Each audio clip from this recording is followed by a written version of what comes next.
Olá, diferentinhos sofredores de bullying. Olá, diferentinhas sofredoras de bullying. Eu sou Otávio Guedes, essa aqui é o Super 8 e hoje é dia de dissertarmos sobre um filme fofo baseado num romance e que tenta fazer a marmanjada toda lavar o canal lacrimal de dentro pra fora. Mas será que consegue? Bom, simbora! Você já foi bulido na escola? Quem inventou a feiura? Como alguém pode ter beleza interior se as tripas são tão nojentas? Tudo isso e muito mais agora! Um casal como o outro qualquer teve um bebê com malformação e que passou por várias cirurgias para conseguir sobreviver e para reconstrução estética. Anos mais tarde, ainda com a nítida deformação facial, a família decide que tá na hora do pivete deixar de ser educado em casa e passar a enfrentar o maior terror de sua vida, a escola, onde ele passará por perrengues danados na luta pela aceitação. Tá aí uma história que poderia ser abordada de inúmeras formas, desde o melodrama barato que espreme cebola para arrancar cada gota do seu zóio, até a comédia mais pastel de farofa. Mas Extraordinário resolveu pegar o caminho do meio e se saiu muito bem. Consegue nos envolver, nos divertir, nos empolgar e, claro, nos emocionar. Às vezes dá uma escorregadinha na banana e força uma piloinha para extrair esses sentimentos da gente. Mas em geral, que baita filme fofo, tocante e, como diria Jorge Benjó, deliciante. Og é uma criança como outra qualquer. Infantil, se magoa fácil, adora brincar, tem sonhos, se inspira com personagens de ficção, mas ele tem um problema estético que o torna estranho aos olhares do mundo. E se já é uma dureza ser lembrado constantemente de sua deformidade cada vez que se olha no espelho, ao sair em público também precisa lidar com olhares curiosos vindos de tudo que é canto. Agora imagine ainda ser tido como um doente infeccioso, uma criatura nojenta que merece só desprezo. E tudo isso por algo que ele não escolheu ser e não o torna menos merecedor de uma vida digna do que ninguém. Por que eu tenho que ser tão feio? Uma pergunta tão simples, mas tão devastadora, principalmente saindo da boca de uma criança. Ele não fez nada para merecer isso e tão pouco pode mudar. Logo, quem tem que mudar são os outros. Mas será que os outros estão dispostos a mudar? E mesmo que crianças tendam a ser mais impiedosas pela falta de filtro, a gente não pode culpá-las tanto, pois elas não são mais do que reflexo dos adultos. Algo que o filme ilustra de uma forma óbvia, mas ainda assim eficaz. O pequeno ator Jacob Tremblay mostra que sua brilhante performance em O Quarto de Jack não foi acidental. Aqui ele consegue unir vários acertos. Ter carisma, check. Exibir um excelente timing cômico, check. E transmitir uma composição bem complexa, check. Ainda mais se a gente levar em consideração a pouca idade dele. A noção de composição de personagem do moleque é uma coisa assustadora. Ajudado pelo roteiro e pela direção, claro, mas ele não caiu nas várias armadilhas que o papel tinha. Note como ele muda de comportamento, mas não de personalidade, quando tá em ambientes diferentes ou na presença de diferentes pessoas. E mesmo que se mantenha acuado, ele muda sutilmente a postura à medida que a confiança do personagem oscila um pouquinho pra cima, um pouquinho pra baixo. E tem um momento que eu achei uma coisa linda, sublime,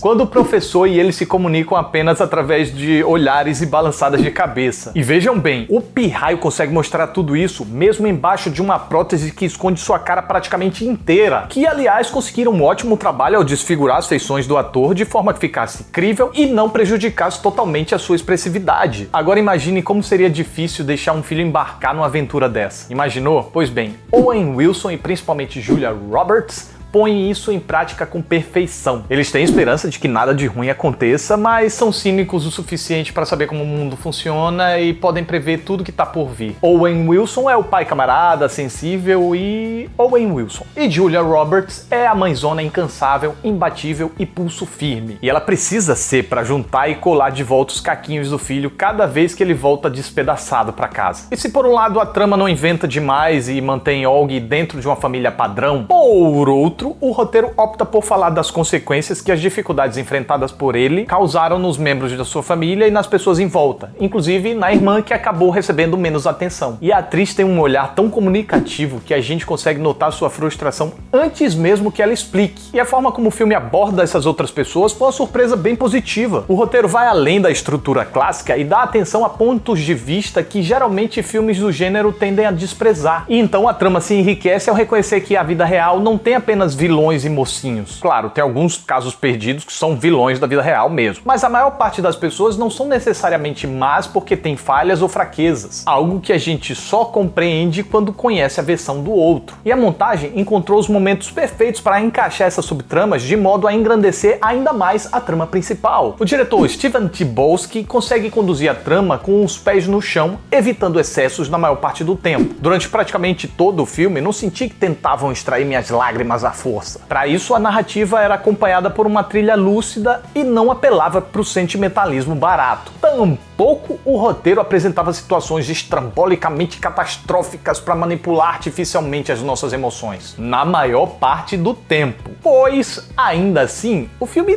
tem alguns discursinhos furados como: When given the choice between being right or being kind, choose kind.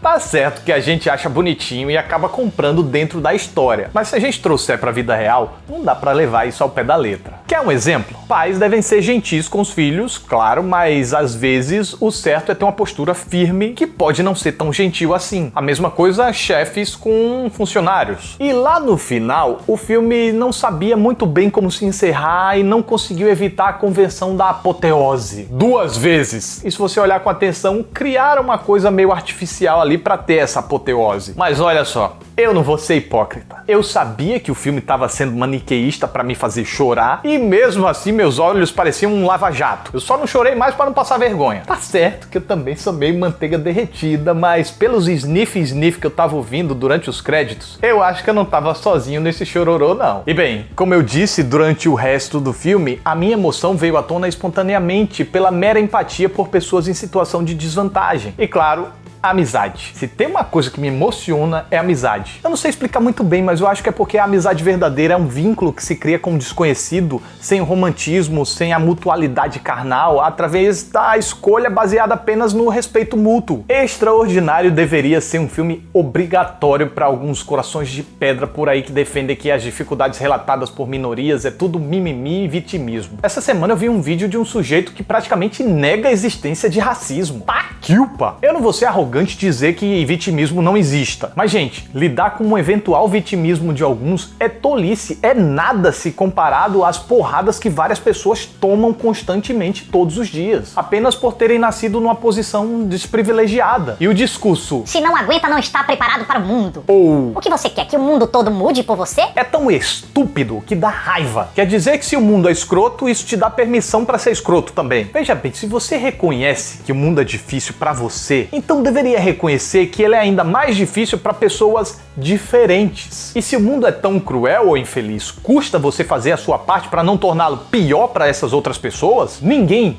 pediu seu bullying para treinar para as dificuldades do mundo. Guarda para você. E bem como eu costumo defender sempre, se você cuida dos outros, os outros cuidam de você. Se você cuida apenas de você, você tá sozinho. E esta é a minha reação ao filme.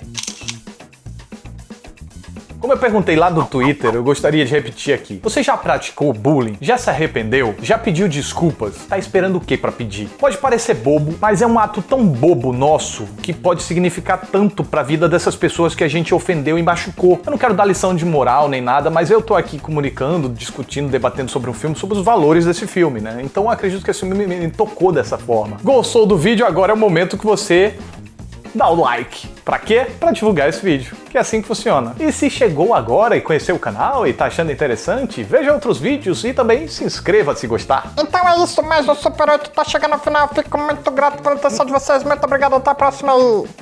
Tchau. Bu! Vocês ainda me assistiriam se eu fosse assim? Espero que sim.